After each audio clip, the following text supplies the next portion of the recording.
നമസ്കാരം, news prime മലയാളത്തിലേക്ക് സ്വാഗതം. പഞ്ചാബിൽ ആം ആദ്മി പാർട്ടിക്ക് വലിയ തിരിച്ചടികളാണ് പഞ്ചാബിലെ പല പ്രദേശങ്ങളിൽ തദ്ദേശ തെരഞ്ഞെടുപ്പിൽ ലഭിക്കുന്നത്. അത് അവരെ സംബന്ധിച്ചിടത്തോളം അധികാര തുടർച്ച കിട്ടില്ല എന്ന സംശയത്തിന് ഇടയാക്കുന്നുണ്ട്.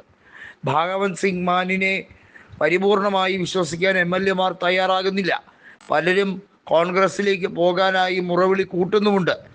കഴിഞ്ഞ തെരഞ്ഞെടുപ്പിൽ 2022 നിയമസഭാ തെരഞ്ഞെടുപ്പിൽ നമുക്കറിയാം, പഞ്ചാബിൽ 92 സീറ്റുകളുമായി വലിയ ഭൂരിപക്ഷത്തോടു കൂടിയാണ് ജനങ്ങൾ ആം ആദ്മി അധികാരത്തിലെത്തിയത്. ഡൽഹിയിൽ ഭരണം നഷ്ടപ്പെട്ടതിന് ശേഷം ആകെ അവശനായിട്ട് ഇരിക്കുന്ന കെജ്രിവാളിനെ സംബന്ധിച്ചിടത്തോളം ഇനി ആകെയുള്ള ശരണം രാജ്യസഭ വഴി മുന്നോട്ട് പോവുക എന്നുള്ള രീതിയൊക്കെയാണ്. MP സ്ഥാനം നേടിയെടുത്താൽ വലിയ തോതിലുള്ള ഒരു സംരക്ഷണ വലയം തനിക്കുണ്ടാകും എന്നുള്ള വിശ്വാസമുണ്ട്.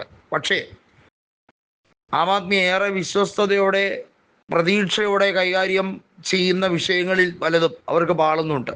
രാഘവ് ചന്ദ BJPയിലേക്ക് പോയതുൾപ്പെടെ വലിയ തിരിച്ചടികൾ ആം ആദ്മി പാർട്ടി നേരിടുന്നു എന്നത് അവരെ ഏറ്റവും കൂടുതൽ വിഷമിപ്പിക്കുന്ന കാര്യം തന്നെയാണ്.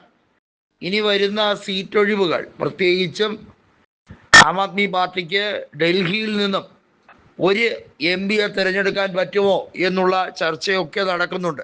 പക്ഷേ അവിടെയും ക്രോസ് വോട്ടിംഗ് ഉൾപ്പെടെ നടക്കാനുള്ള സാധ്യതയുണ്ട്.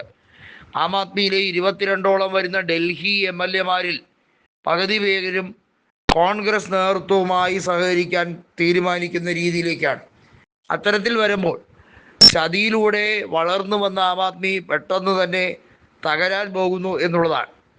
എങ്ങനെയൊക്കെയാണോ കോൺഗ്രസിനെ അള്ളുവെച്ച് ആം ആദ്മി പാർട്ടി 2013 മുതൽ വലിയ വാഗ്ദാനങ്ങളും അതുപോലെ തന്നെ കണ്ണഞ്ചിപ്പിക്കുന്ന രീതിയിലുള്ള പെർഫോമൻസും അത് വെറും വാക്കുകളിൽ മാത്രമാണ് നടത്തിക്കൊണ്ട് കെജ്രിവാൾ ഗിമിക്സുമായി മുന്നോട്ട് പോയത്, അതെല്ലാം ഇപ്പോൾ തിരിച്ചടിയാകുന്നുണ്ട്. കെജ്രിവാളിനെ സംബന്ധിച്ചിടത്തോളം അദ്ദേഹം മകളുടെ വിവാഹം ധൂർത്തടിച്ച് നടത്തിയതും അതൊക്കെ പഞ്ചാബ് സംസ്ഥാനത്തെ സർക്കാരിൻ്റെ ഖജനാവിൽ നിന്നെടുത്ത് ചിലവാക്കിയ പണമാണെന്നും മദ്യനയം മാത്രമല്ല കെജ്രിവാൾ വൻ ഫ്രോഡാണ് എന്നുള്ള രീതിയിൽ തെളിവ് സഹിതം കോൺഗ്രസും കണ്ടുപിടിച്ചുകൊണ്ടിരിക്കുകയാണ്. BJP നേരത്തെ കണ്ടുപിടിച്ച വിഷയത്തിൽ അതിൽ കഴമ്പുണ്ട് എന്നുള്ള കാര്യത്തിൽ സംശയമൊന്നും ഉണ്ടായിരുന്നില്ല. എന്നാൽ രാഷ്ട്രീയ പ്രതിയോഗിയായി കെജ്രിവാളിനെ വ്യക്തിപരമായി ഉപദ്രവിക്കാൻ ശ്രമിച്ചപ്പോഴാണ് കോൺഗ്രസ് ആ വിഷയത്തിൽ മനുഷ്യ സഹജമായിട്ടുള്ള കാര്യങ്ങൾ മുൻനിർത്തി അദ്ദേഹത്തിന് പിന്തുണ പ്രഖ്യാപിച്ചത്.